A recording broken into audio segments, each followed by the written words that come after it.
Hello, and welcome back to another video. Today, I'd like to introduce the characters of I'm So Over This, my next series I'll be releasing. This is a remake of my oldest LPS series ever, LPS Life, later remade as Sheila Goodwill. I saw it as a typical high school popularity series about being the queen bee of the school, but with a little twist. It will be filmed like a dramatic reality TV show, and unlike its past versions, it is not meant to be taken seriously. It takes a more comical, over-the-top tone where we watch these teenagers get into really ridiculous drama that we can all laugh at. So let's take a look at those teenagers. We're starting off strong with our main protagonist, Macy Parmer. She's your typical bitchy, mean, manipulative queen bee who rules the school and all who inhabit it, leader of her group, the Brats. She takes pride not only in her appearance, but also her reputation and how hard she works to maintain it. She sees popularity as an art form, a skill she's mastered in every aspect, whether it's fashion, sass, ego, or riches. She genuinely sees the school as a hierarchy, herself a monarch and others her loyal subjects who bow at her feet. She's incredibly calculated and clever, knowing just when to strike her enemies and plotting the most nefarious schemes behind their backs. When pushed to her limits, however, Macy can get quite snappy and brash, causing her cool-as-a-cucumber facade to crumble. She sometimes makes the fatal error of interrupting her enemies while they're making a mistake, jumping to revenge too quickly to properly calculate and plan out her next scheme. Despite her temper and mean behavior, Macy remains the top dog of the school, unchallenged and mostly unfazed. That is, until she meets Sheila Goodwill, mostly unchanged from the previous series despite it being 10 years old. The main difference now is that she isn't portrayed to be the good guy in the narrative, but that's what she wants you to think. She's a new student, frail and innocent, just wanting to work her way through senior year so she can graduate. She's a totally mature young adult who doesn't really care about any of the popularity. She's above drama, and she's a good Christian who stands against bullying. She'll swear on her mama she's a morally superior individual with a heart of gold, but then proceed to be one of the worst people you've ever met in your life. She'll preach kindness until the cows come home while giving you the most backhanded compliments to ever disturb your eardrums. She'll claim to hate drama and gossip before being the first one at the scene, getting as involved as possible. But at the end of it all, her delusion that she's a kind, pure soul will demolish any shred of criticism you have to offer. Her fake kindness and preaching the Lord's name gives the students a new refreshing angle for a popular girl.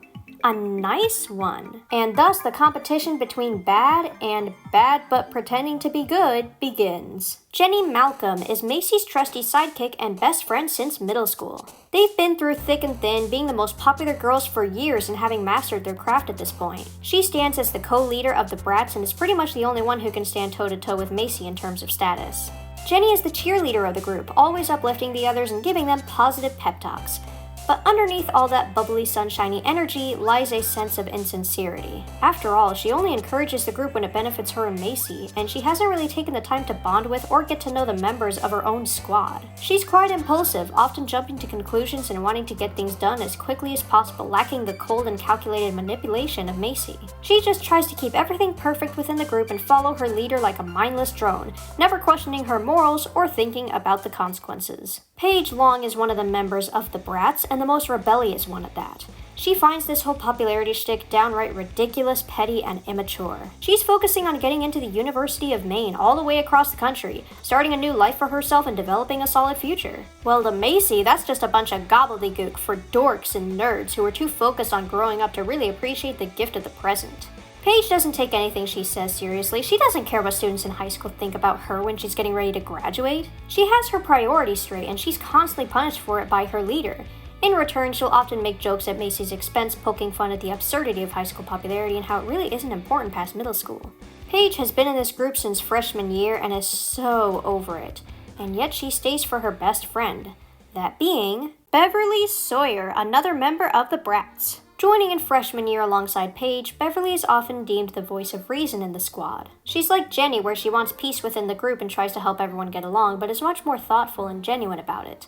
She takes her time to get to know others, asks about their day, and does what she can to lift spirits in a kind but realistic manner. She's the brains of the group that wants everyone to think rationally, but she often doesn't have an answer that others like to hear. This leads to her being cast aside and ignored in favor of someone like Jenny, who's full of joy and unrealistic expectations. Beverly, like Paige, knows this is all ridiculous and has grown out of popularity, but she finds it difficult to leave a group she's been in for so long.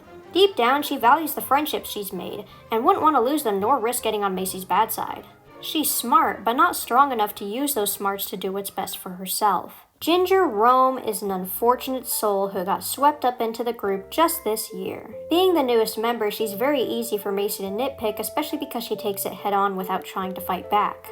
Ginger lacks any sort of backbone due to her very low confidence, seeing Macy as a genuine and kind soul who's taking her under her wing because she cares about her and wants to see her thrive. She struggles to see through manipulation and is constantly bringing herself down to appease others. As a result of this, she lacks a sense of self. She's dropped a lot of her hobbies after being put down for them, and she's constantly changing herself in order to please people around her.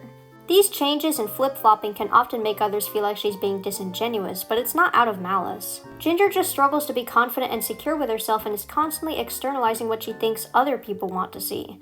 People like Bobby Bindle, who isn't part of the Brats at all. For years now, Bobby has been trying to get with the cutest and most popular girls for the status, as a bragging right to impress his buddies. Unfortunately for him, awful body odor, a horrendous personality, and a complete lack of personal hygiene doesn't exactly wow the ladies. It wasn't until naive Ginger joined the group that he finally had his chance. She was easier to impress and manipulate, and before he knew it, Bobby became a big name in the school for dating one of the Brats. He is one of my worst characters. He just straight up sucks. He's one of those characters that just sucks a comical amount, and that goes for a handful of the ISOC cast. As stated before, it's an overdramatic reality TV show and is supposed to mirror some awful and snakish degenerates that we see in that media, with the exception of a few good apples. Bobby is toxic, he is disgusting, and he doesn't value his girlfriend outside of the status she gives him. Unfortunately, Ginger has yet to come to this conclusion, and it does a number on her already deteriorating confidence. All this and more is to be explored in I'm So Over This, to be released hopefully before fall. I hope you're all looking forward to season 1 as much as I am. Thank you for joining me to learn about these characters. Be sure to vacuum your room today, and I'll see you all next time. Have a good one!